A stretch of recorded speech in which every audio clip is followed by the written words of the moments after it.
I've spent the past few months shuffling my SIM card between the Pixel 7 and the iPhone 14 just to see how I can adapt to using each phone. At this point, I'm pretty comfortable diving straight into either Android or iOS, and for this one, I just want to share with you guys my experiences using these two smartphones. Let's get started.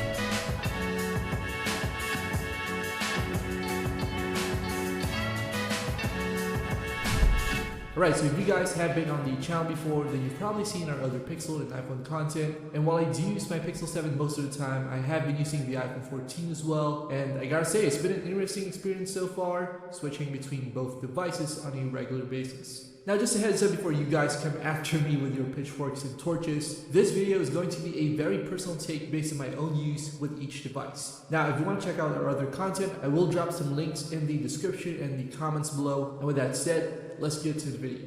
Alright, so I want to start with what I think the Pixel 7 does better than the iPhone. I've been using Pixel phones since the Pixel 3a and the 4a, the 4a 5G, and I've gotten pretty much used to the features that Google packs into their flagship smartphone line. For one, I do think that Google Assistant is a lot more refined compared to Siri, especially in terms of search result presentation and task assignments. I've often had trouble with Siri recognizing my voice commands, and in terms of web searches, Google Assistant has so far proven to be more accurate in general. That's not to say that Siri is a total failure, and it does certainly have its moments, but overall I've had a better experience with Google Assistant. In connection with this, there's also the issue of voice-to-text capabilities. I find that the smart voice-to-text speech function on Google's default keyboard is way better than on the iPhone. It's a lot more responsive and even detects the small differences in words spoken with my accent. Now, of course, this is a case-to-case basis, so your experience may vary, but most of the time, this is what I've noticed between the two devices. Another thing that I prefer on the Pixel 7, and I guess Android in general, is file management. While the iPhone 14 does have a file manager app, it's nowhere near as in-depth or flexible as what you get on Android, which even lets you access system files and stuff like that. There's also the issue of adding music onto the phone, which still relies on iTunes for management.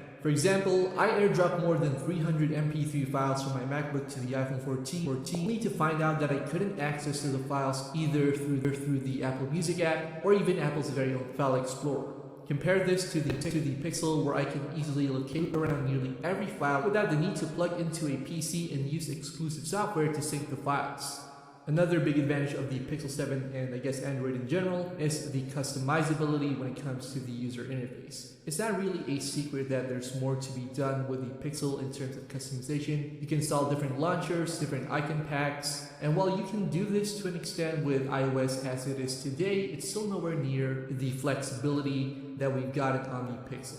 Also, I do prefer the way that the Pixel handles notifications. As light management, I can describe it as being more straightforward than the iPhone, which I still think needs some tweaking when it comes to how notifications are presented on your smartphone.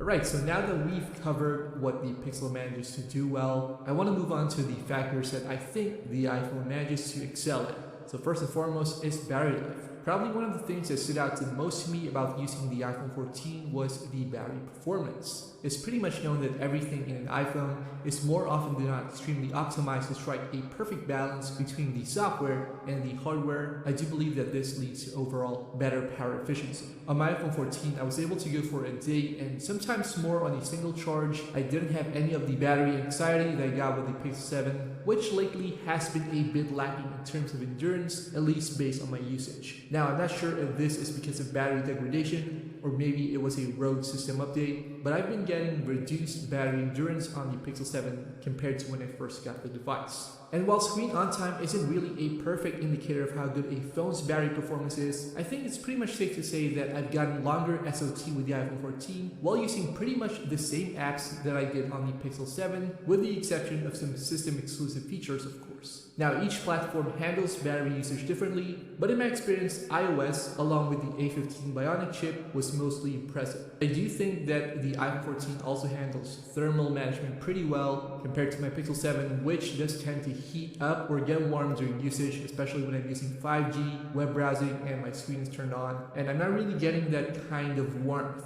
with the iPhone 14 when I'm using it actively. It's not to say that it stays cold all the time, but it's considerably less warm than what I've noticed on the Pixel 7. Up next is camera customizability. Now, while I do love the Pixel 7 still photography, it's a great point-and-shoot device. The computational photography on the Pixel phones is excellent in terms of what we've gotten on smartphones so far, but sometimes its user-friendliness might seem a bit lacking for users who prefer a more in-depth and hands-on approach to photography. In other words, the iPhone 14's level of camera customization kind of exceeds the usual expectations of adequacy as far as smartphone camera apps are concerned. As I mentioned, Google does rely on computational photography to make every picture count, and while the same can be said of the iPhone, Apple does add some more tweaks for users to mess around with. For example, you do get photographic styles which let you fine-tune the color and temperature of your pictures before you snap away, and each style can even be further customized to serve as a template for your next photo session. It's tiny stuff like these which add a bit of spice to an otherwise standard-looking camera app, but it's pretty much clear that Apple has given a ton of priority to maintaining its standing in mobile photography.